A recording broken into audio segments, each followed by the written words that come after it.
Bonjour et bienvenue pour cette nouvelle vidéo consacrée à la pleine lune du 16 avril en Balance qui a lieu là à l'heure actuelle. Pour une fois je suis pas en retard, je suis en plein dedans. Donc ça avait lieu à peu près à 20h55. Et donc on va voir ce que le tarot a à nous dire sur cette pleine lune, qu'est-ce que ça vient révéler en nous, à l'extérieur de nous. Qu'est-ce que ça vient nous qu'est-ce que le tarot a à nous conseiller peut-être, et qu'est-ce que ça vient mettre en miroir. Alors, au présent, on a la maison de Dieu, en situation extérieure, ce qui se passe dans nos vies. Au centre, on a l'amoureux. C'est pas très surprenant comme on est dans une pleine lune en Balance, ça m'étonne pas beaucoup que ça soit central.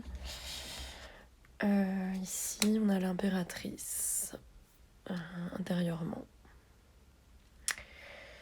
Il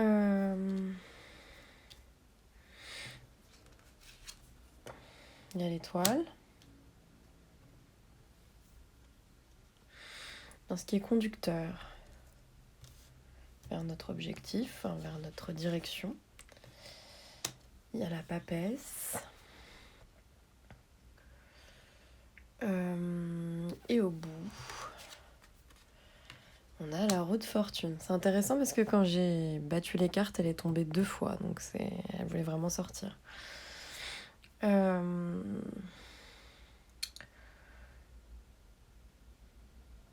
Alors, oui, il y a des choses intéressantes ici par rapport à ce qui est en mouvement en fait dans les astres. Donc déjà au centre, l'amoureux. Et comme on est dans une pleine lune en Balance, c'est vrai que ça parle beaucoup. Parce que du coup, ça parle beaucoup de notre relationnel, de nos relations aux autres. Ça parle aussi de choix à faire. Ça peut être une forme d'indécision, mais il y a un choix à faire au bout. On voit le personnage qui est entre deux autres personnages et que il y a une espèce d'indécision, quelque chose qui est un peu confus, mêlé. Voilà. Par où commencer? Donc en fait c'est vrai que du coup c'est une pleine lune qui est très intense parce que elle est déjà dans l'axe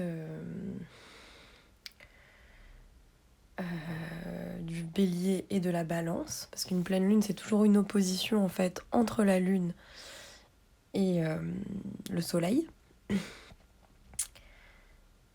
Et donc la lune est en balance, donc elle est éclairée par le soleil, donc c'est ce qui est mis en avant. Et le soleil est en bélier.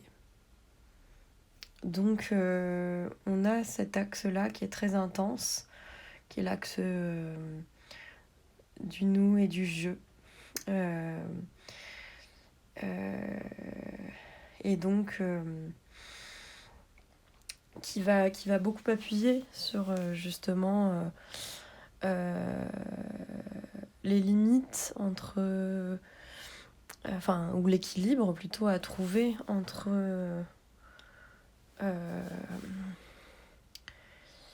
la place que je donne aux autres et la place que je me donne à moi-même. Donc ça c'est hyper affecté dans ce moment. Et aussi en fait du coup ça met ce qui est intéressant c'est que du coup là la balance, la planète de la balance c'est Vénus qui est actuellement en Poisson, et on a la planète Mars qui est la planète maîtresse du Bélier. Et ces deux-là sont en Poisson. Mars vient d'entrer en Poisson. Ils ont été en fait conjoints pendant pas mal de temps. Et là, Vénus a dépassé Mars et elle est rentrée en Poisson depuis bien avant Mars. Donc ils sont dans le même signe, avec peut-être les mêmes aspirations. En fait, c'est intéressant parce que Vénus et Mars sont des opposés. Sont des opposés, des compléments, qui sont complémentaires aussi. Donc c'est notre yin, notre yang. Euh, et, et c'est aussi, sont aussi complémentaires. Donc c'est le masculin, le féminin, l'amour, l'action. Enfin, dans le signe de la balance, ce qui va être en jeu, c'est justement d'harmoniser les choses. La balance, dans ses qualités, c'est la recherche de la paix, de l'harmonie, de la beauté. Donc ce qu'on retrouve ici avec la carte de l'amoureux, c'est ce dont la balance est porteuse en fait. Mais là, à l'heure actuelle, ce qu'on peut voir de la réalité extérieure, en fait, c'est qu'il y a quelque chose qui s'effondre ou qui nous déstabilise. Enfin, il y a quelque chose qui vient nous déstabiliser. Bon, c'est vrai que les événements actuels, bon, voilà, c'est plein de rebondissements et de surprises et de, enfin, voilà, de choses qui nous déstabilisent, en fait, qui sont loin peut-être de nos aspirations aussi. Voilà. Donc là, à l'heure actuelle, on est un peu remué par ce qui nous arrive extérieurement. Enfin, extérieurement, je dis.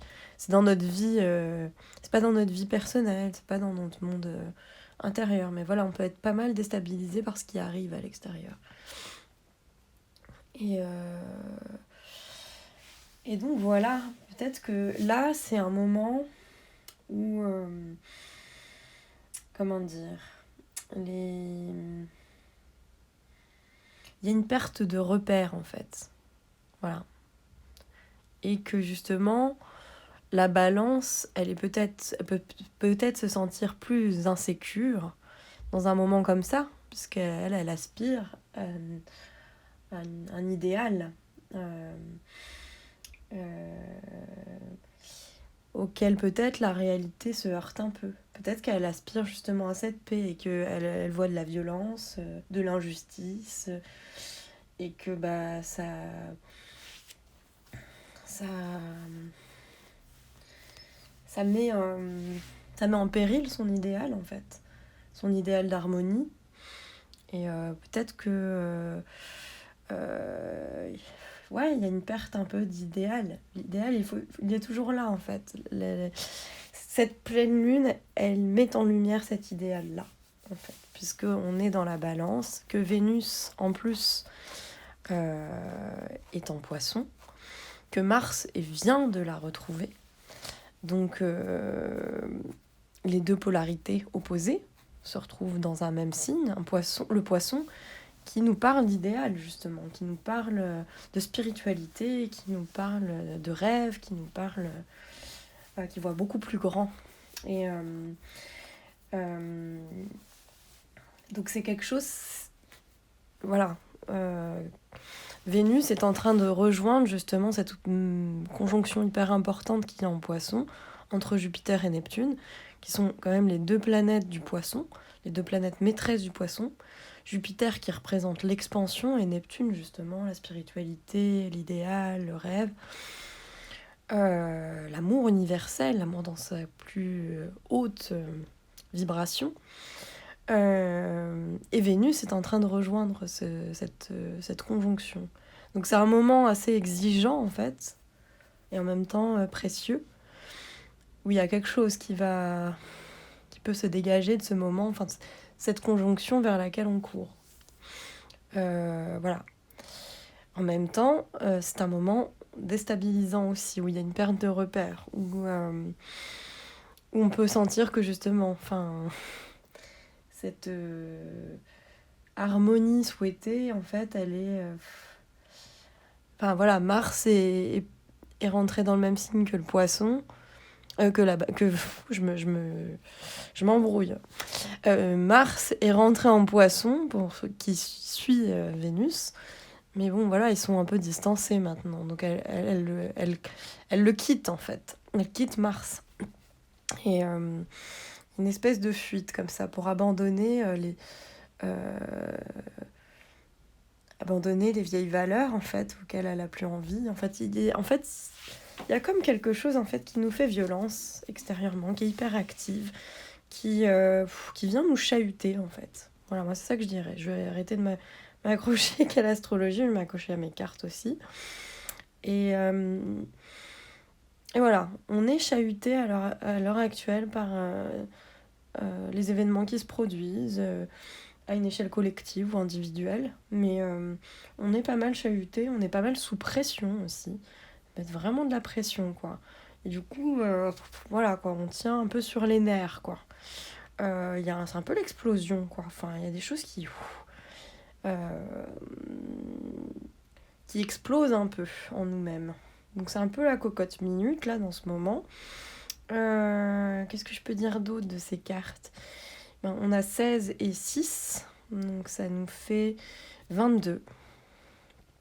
Et 22, ça représente le 22e arcane, qui est le mât. Donc entre les deux cartes, il y a le mât, donc il y a effectivement quelque chose qui a besoin de se libérer pour pouvoir peut-être nous aider à faire nos choix. Qui sont là au centre de la situation. Changer notre manière d'être en relation avec les autres. Rééquilibrer en nous-mêmes, en fait, nos polarités aussi. Il y a peut-être cette idée-là. Là, il y a vraiment ces histoires de polarité. On a l'impression que le personnage, il est dans un entre-deux.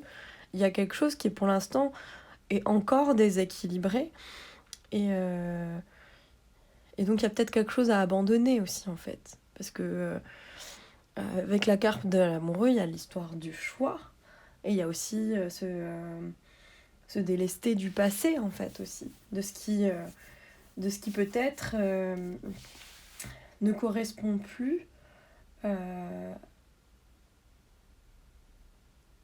une réalité, à notre réalité, quelque chose qui est obsolète dans nos vies. Voilà. Donc il y a ce dépouillement peut-être qu'il faut avoir, et peut-être qu'on y est poussé, en fait, par les événements, par les choses qui nous arrivent, par la pression extérieure, en fait, peut-être aussi. Peut-être qu'il y a des choses qui se passent et qui font que ça nous pousse dans nos retranchements. Il y a cette idée-là, en fait, ouais.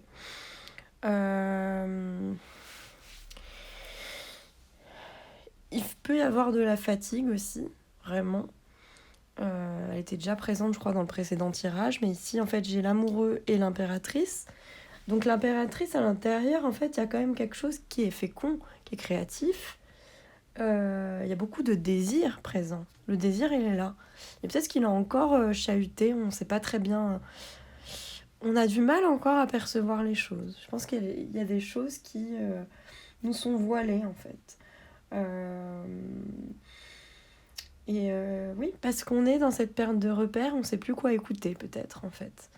On ne sait plus ce qui est de l'ordre de notre désir ou de notre mental. Peut-être qu'il y a des choses, en fait, qui se disputent à l'intérieur de nous et qu'on ne sait plus vraiment écouter. Mais avec l'impératrice, ouais, le désir est là. L'enthousiasme est toujours là, à l'intérieur. Il y a un désir, il y a une abondance, en fait, ici. Il y a quelque chose qui est dans l'élan et qui a besoin d'éclore. Voilà. Mais pour l'instant, tout ça est encore manque de... Comment dire ? De discernement, peut-être. Avec 6 et 3, effectivement, on a l'ermite entre les deux. Et donc, oui, et ça demande, en fait, d'avoir un certain discernement, de prendre le temps de se retrouver, d'être dans la solitude.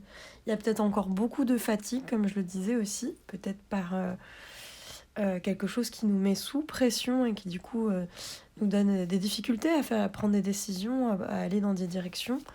Voilà. Mais il y a un besoin d'être de retrouver, d'être à l'écoute. Il y a une certaine prudence encore, malgré cet élan. Il y a un moment de, voilà, comme un moment de retraite, quoi. Euh, une lenteur, quelque chose qui est en travail, en fait, avant d'éclore. Mais c'est en mouvement, hein. Enfin, ici, on a la roue de fortune, quand même. Il y a quelque chose qui est en train de tourner une page, en fait. Enfin, il y a vraiment un cycle qui est en train de changer. Et du coup, c'est peut-être pour ça que c'est difficile et que ça prend encore du temps et que parfois on a l'impression que les choses sont encore figées. Mais là, il y a quelque chose qui nous demande un petit peu avec cette pleine lune d'aller épouser le mouvement quand même. Et de faire confiance et de nous dépouiller peut-être des choses qui sont qui empêchent justement l'union des des contraires en fait. Parce qu'on est dans ces idées de polarité de Mars et Vénus et que elles sont en Poisson, bah du coup il y a cette aspiration à aller à percevoir l'unité malgré l'opposition. Et le moment de pleine lune, c'est ce moment de tension justement en fait, ce moment où ça s'oppose mais qui permet d'aller chercher, d'aller rééquilibrer en fait les polarités. Donc il y a le soleil et la lune qui s'opposent, mais du coup il y a aussi les deux signes, enfin les deux planètes de ces signes qui s'opposent, qui sont en Poisson, au moment où il y a la conjonction, cette conjonction importante de Neptune et Jupiter, et, euh, et qui nous donne cette aspiration à cet idéal rêvé, et qui renforce encore en fait avec le signe de la Balance ce désir d'harmonie, ce désir de paix,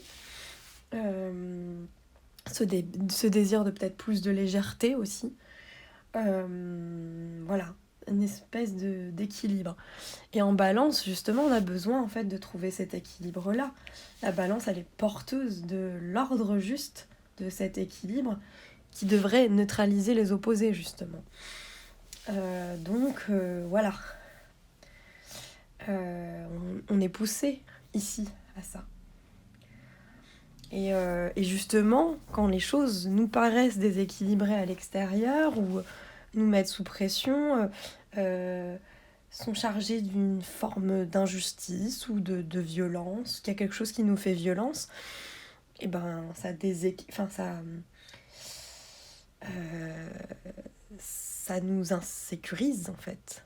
Enfin, surtout dans le signe de la Balance qui aspire à ça. Et voilà. Mais en tout cas, en fait, alors ça me parle aussi de justement le signe du Poisson, de Neptune, et de la conjonction Neptune-Jupiter. En fait, l'étoile, il y a vraiment cette aspiration, euh, euh, cette réceptivité intuitive, cette aspiration à l'épanouissement, à la confiance, à, à l'amour. Euh, mais Neptune, c'est l'octave supérieure de Vénus. Donc c'est l'amour, mais pas un amour possessif, mais un amour universel, un amour plus grand, un amour plus large en fait, qui accepte la différence, les difficultés, qui les dénoue, qui les dépasse. Donc ouais, il y a de la foi en fait dans l'étoile. Il y a quelque chose en fait qui nous permet d'avoir la foi et qui nous demande aussi de trouver notre place là-dedans. Même si on est chahuté par l'extérieur, d'aller retrouver notre vérité intérieure aussi. Et voilà, c'est peut-être aussi une espèce de retour aux sources pour mieux se diriger. L'étoile, voilà, c'est aussi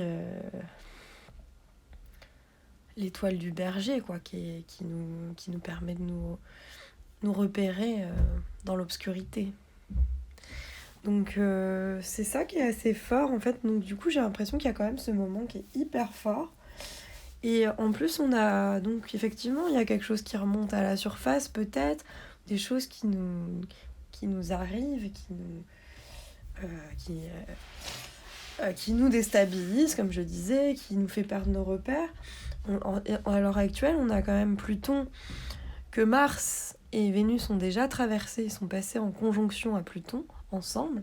Et c'était comme une étape qu'ils ont traversée. Et là, pendant cette pleine lune, Pluton est au carré des deux luminaires, du Soleil en Bélier et de la Lune en Balance. Et donc ce carré-là est une étape qui va faire remonter justement les ombres ou ce qui empêche, enfin les dynamiques toxiques qui nous empêchent encore de, de réunir ces opposés, de les réconcilier, de les réconcilier en nous peut-être même. Donc là, ça remonte, il y a quelque chose qui remonte à la surface ou qui vient appuyer sur des parts d'ombre, peut-être qu'on n'a pas encore... qu'on n'avait pas encore aperçu, ou qui vient réappuyer sur des choses qui ne sont pas encore réglées, et que Pluton vient un petit peu mettre du chaos là-dedans, en fait, et pour faire mourir ce qui n'a plus lieu d'être, ce qui est obsolète, et ce qui n'avance plus, peut-être, ce qui est encore figé, trop figé, pour ramener du mouvement, ici avec la roue de fortune. Donc on est quand même dans une pleine lune qui vient tendre en fait beaucoup d'oppositions. Il y a une pleine lune, c'est de toute façon une opposition, donc c'est toujours un moment plus tendu, mais c'est aussi le moment où on va essayer de rééquilibrer quelque chose. Il y a quelque chose qui s'affronte, qui s'oppose, mais en même temps qui vient stabiliser quelque chose, ou enfin apporter en fait un équilibre nouveau. Et on est dans une lune qui appuie sur cet équilibre-là, justement. La balance, elle aspire à l'équilibre, à la justice. Et donc, il y a quelque chose qui est poussé ici, malgré les événements qui nous agitent, même malgré toute cette agitation qu'il y a quelque chose dont on essaie de se débarrasser. Il y a des choses dont on a besoin de se délester, en fait, des choses du passé, pour nous aider à faire nos choix et faire ces choix de manière éclairée, avec discernement, parce qu'il y a l'ermite qui est ici entre les deux, pour nous permettre de retrouver cet élan aussi, et tourner une page, passer à un autre cycle, amener du mouvement, amener une évolution, sortir d'un blocage. Donc ici, on va y être aidé par le retour aux sources, le retour aux sources, et je sais pas, cette... une espèce de...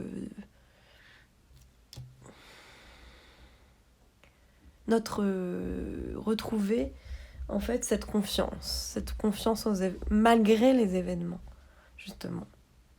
Même si là, le réel, il pique en ce moment, et que justement, on n'est pas poussé à croire beaucoup de choses. Peut-être peut-être qu'il y a une perte de confiance aux événements de la vie, à ce qui va se passer, une forme de confusion, de pas y voir clair, etc., et d'être indécis et en perte de repères. Mais au fond de nous, on a quand même cet élan de l'impératrice. On a ce besoin il y a de la légèreté dans l'impératrice. En fait, elle n'arrive pas encore à trouver sa place et à l'exprimer. Ça fait, je crois, plusieurs fois un peu que je tombe sur l'impératrice. C'est vachement appuyé, en fait, depuis quelques lunes. Et là, voilà, quoi, c'est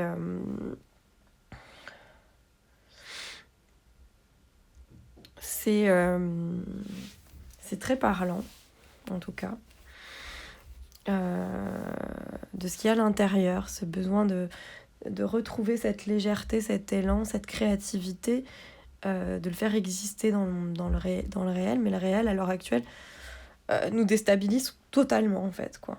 Et du coup, on est vraiment dans cette indécision, ce choix impossible. Enfin, c'est intéressant, hein, parce que, bon, bah...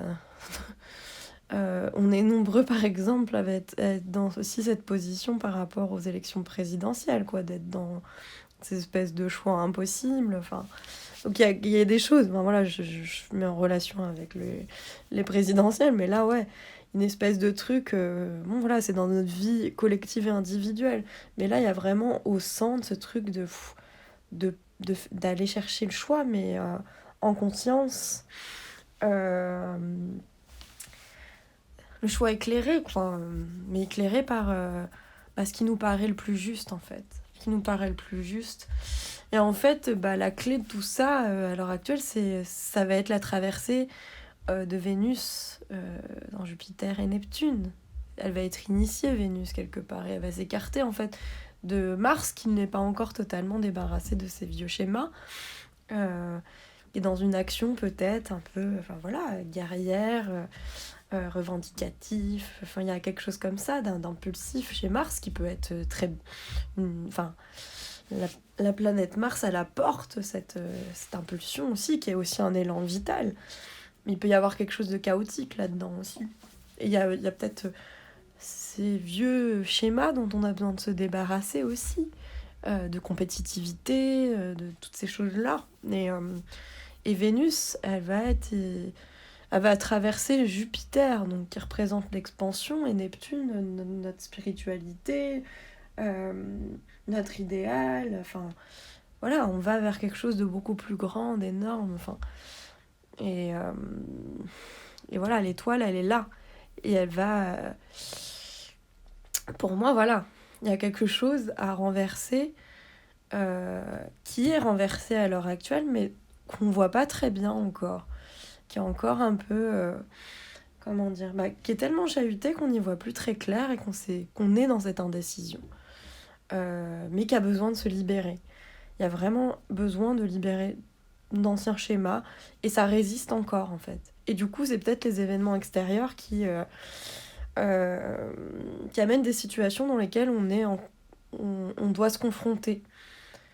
Et c'est pas toujours des situations, voilà, enfin, c'est pas toujours des choses qui nous appartiennent, c'est pas toujours mais c'est des choses qui peuvent nous obliger à nous positionner d'une certaine façon et du coup affirmer, être dans l'affirmation de soi, affirmer ce qu'il y a à l'intérieur de nous, ce qu'on défend, ce qu'on aime, etc. Donc il y a ça aussi. Et c'est intéressant puisque voilà, on est dans cet axe du bélier balance. Le bélier, c'est l'affirmation de soi, c'est l'impulsivité, justement, c'est foncé, alors que la balance, elle pèse avant de décider. Il y a cette forme d'indécision et de besoin de mûrir à quelque chose pour que ça soit au plus juste, et de penser dans la globalité, aux autres, etc. Alors que le bélier, il y a plus une aspiration à s'affirmer soi, en fait, aussi. À pas se laisser avaler par les autres. Et en fait, il y a cet équilibre à trouver entre le nous et le je. Et donc, c'est ça qui est intéressant. Donc là, il y a, il y a ces espaces voilà, qui sont un peu en lutte. Mais il y a aussi une espèce de, de lassitude à être en lutte, quoi. Vraiment. Je pense que l'ermite qu'il y a entre les deux, il y a ce besoin, ouais, de prendre des décisions, mais l'impératrice, elle pousse plutôt à quelque chose de plutôt léger et d'être... voilà, quoi. Enfin... Oui, voilà, c'est avoir foi dans l'action, et puis, enfin, être... retrouver son élan, faire naître des choses, être créative, être dans... Voilà, c'est quelque chose de fécond et de léger aussi. Et là, derrière, il y a l'ermite aussi qui est peut-être un peu fatigué, en fait, d'être... de tenir ce positionnement-là. Il y a peut-être une fatigue de la lutte, voilà. De ce qu'on doit affronter, du positionnement dans lequel on doit se mettre, etc. Donc là, il y a des choix à faire, effectivement, et peut-être qu'ils vont pousser, cette lune va permettre de décider quelque chose, de retrouver quelque chose en nous, de retrouver, ouais, de réaffirmer quelque chose, mais de retrouver cet équilibre-là. Et qui va être dans un moment où, en fait, effectivement, c'est tellement... il y a tellement des choses qui nous paraissent déséquilibrées et qui heurtent notre désir d'harmonie, notre idéal rêvé. L'idéal, là, il est encore là avec l'étoile pourtant. Et l'étoile, elle affirme cet idéal-là. Elle est dans la confiance, même si c'est pas visible. C'est une confiance au nom de l'invisible. Hein. On est dans un truc neptunien. Neptune, c'est l'invisible. Hein. C'est croire en l'invisible. C'est un sentiment de foi, quoi. C'est au nom de ce qu'on ne voit pas. Hein. C'est pas une réalité qui est présente. Donc malgré l'adversité, en fait, il y a quelque chose qui nous pousse encore à y croire. Voilà, c'est ce que je pourrais dire d'une manière plus limpide. Mais et c'est ça qui va nous faire avancer. C'est ça qui va nous faire passer le cap. C'est ça qui va nous pousser, une fois qu'on aura traversé nos ombres collectives, individuelles, et même si on sera privé, en fait, de nos repères, qu'on sera dans le flou, on est poussé à aller se dépouiller des dernières choses qui font obstacle à cette visibilité-là. Et c'est pour pouvoir enfin remonter à la surface et voir plus clair. C'est ça. Et donc il y a ce côté aussi d'accepter que les choses sont impermanentes, d'accepter la mort de nos mondes, enfin d'anciens mondes, de certaines relations, d'une manière d'être aussi.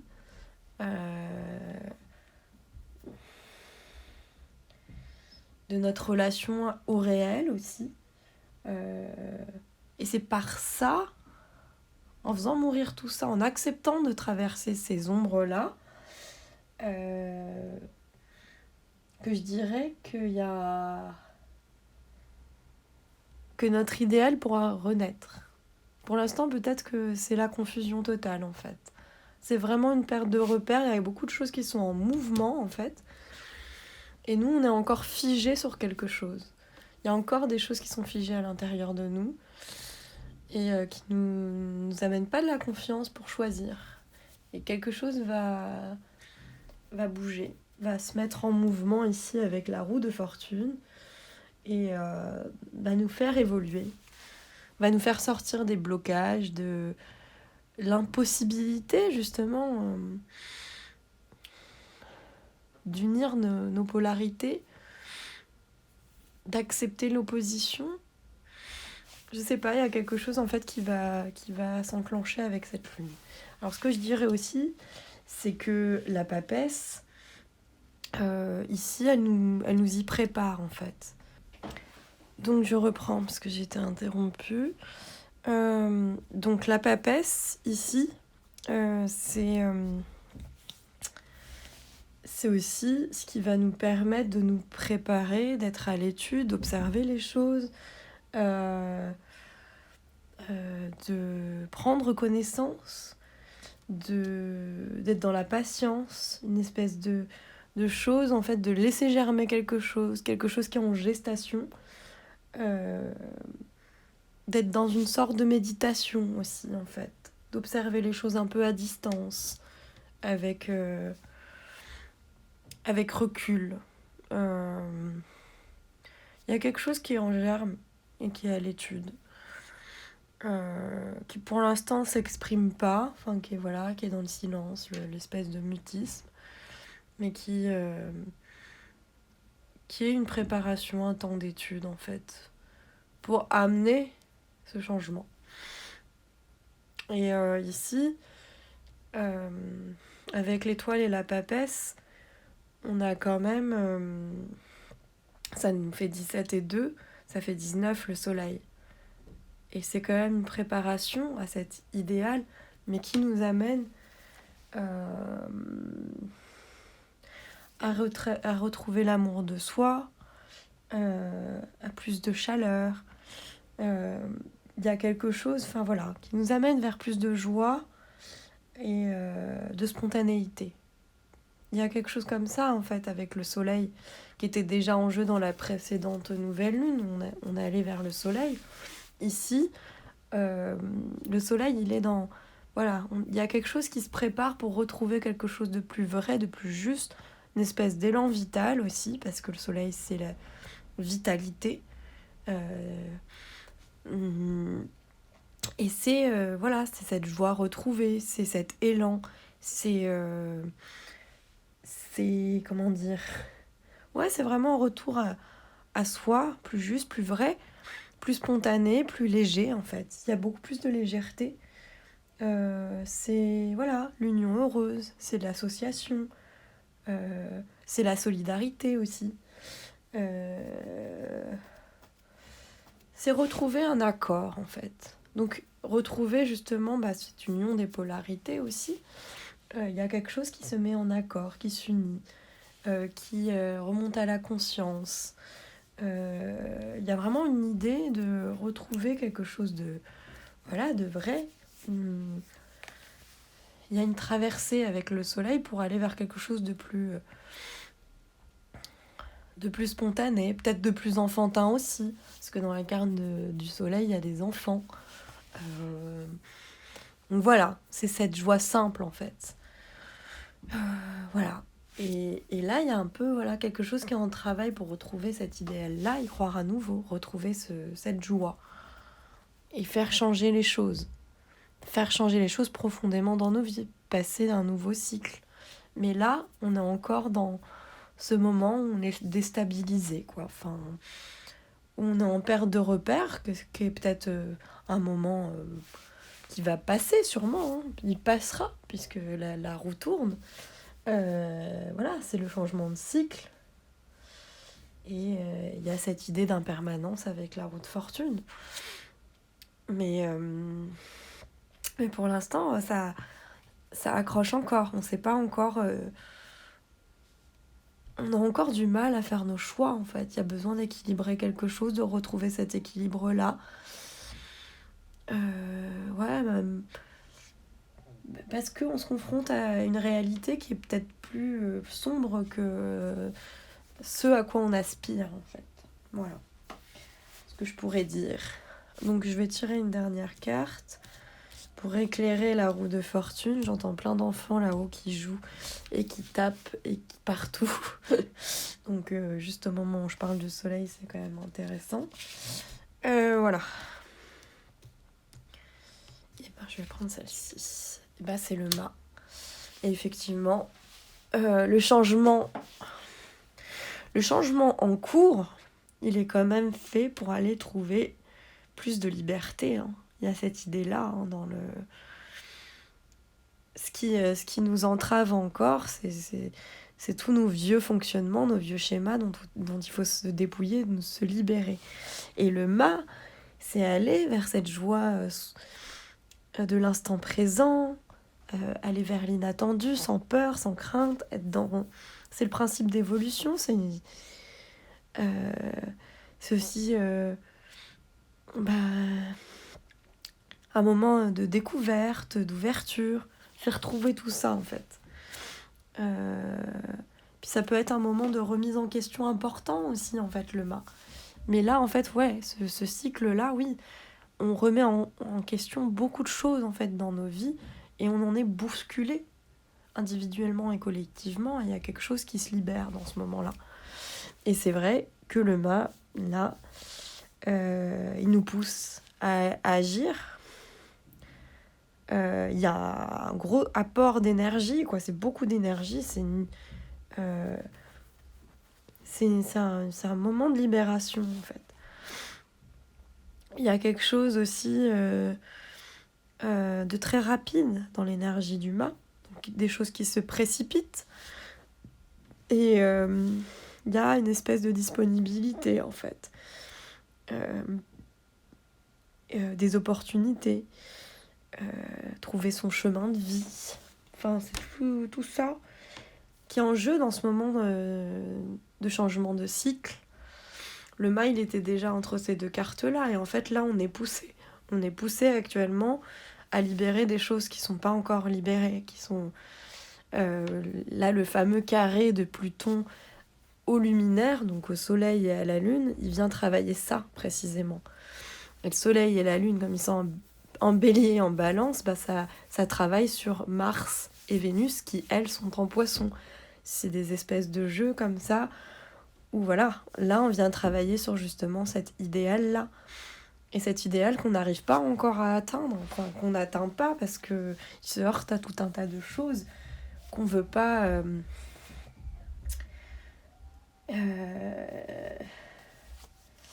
qu'on n'arrive pas à réunir en nous-mêmes et qui ont besoin d'être nettoyés en fait pour pouvoir enfin passer à autre chose. Voilà, donc tout ça est en travail et effectivement il y a quelque chose qui est en travail, mais pour qu'on qu'on doit traverser, c'est une sorte de passage obligé. Le Maï parle de passage obligé aussi, mais pour qu'on en revienne aussi peut-être plus souverain et plus libre. Voilà.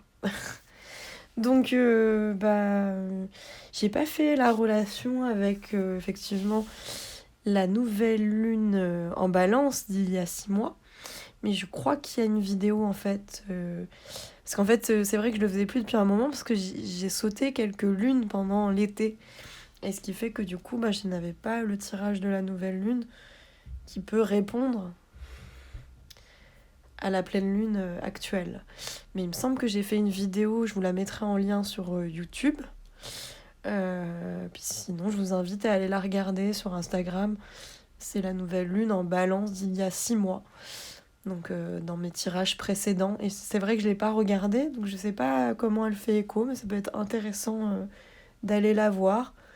Et puis autrement, ça peut être aussi intéressant pour chacun de se rappeler dans quel état on était il y a 6 mois en fait. Donc quand le soleil était en balance, et donc c'était au mois d'octobre, de savoir à peu près dans quel état on était, qu'est-ce qu'on traversait à ce moment-là, et comment ce moment-là de pleine lune actuelle peut y répondre en fait. Donc c'est toujours une espèce d'écho en fait, quelque chose qui, la nouvelle lune, elle amène une nouvelle énergie, on y amène des choses, on plante des graines, et la récolte tombe au moment de cette pleine lune. 6 mois après, bon déjà les nouvelles lunes et les pleines lunes se répondent d'un cycle à l'autre, mais celle-ci, elle répond précisément à celle d'il y a 6 mois. Donc, je vous souhaite de traverser tout ça le mieux possible, de pas s'affoler si effectivement on a la sensation d'être fatigué, d'être beaucoup mise à l'épreuve, d'être très tendu, d'être hyper fatigué. Enfin, voilà, il y a des choses qui sont vraiment en travail en ce moment. Les astres, ça n'arrête pas à chaque moment. Enfin là, il y a vraiment des choses importantes qu'on traverse et voilà. Après, je vous invite à aller voir des astrologues qui font ce travail-là de manière plus poussée. Mais voilà.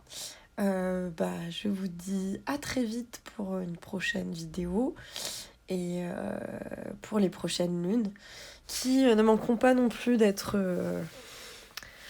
costaud, puisqu'on on va arriver dans la saison des éclipses, et que, comme je l'ai déjà expliqué précédemment, quand c'est la saison des éclipses, ça travaille sur les nœuds lunaires, et les nœuds lunaires, ça nous parle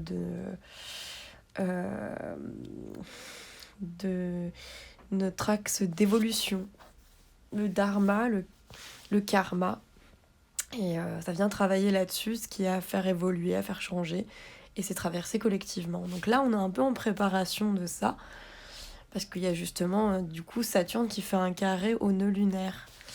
en Scorpion et au Taureau. Et ça risque d'être aussi chargé, en fait, les prochaines lunes qui seront autour du Taureau. Voilà. Et ben, je vous remercie et puis je vous dis à très vite.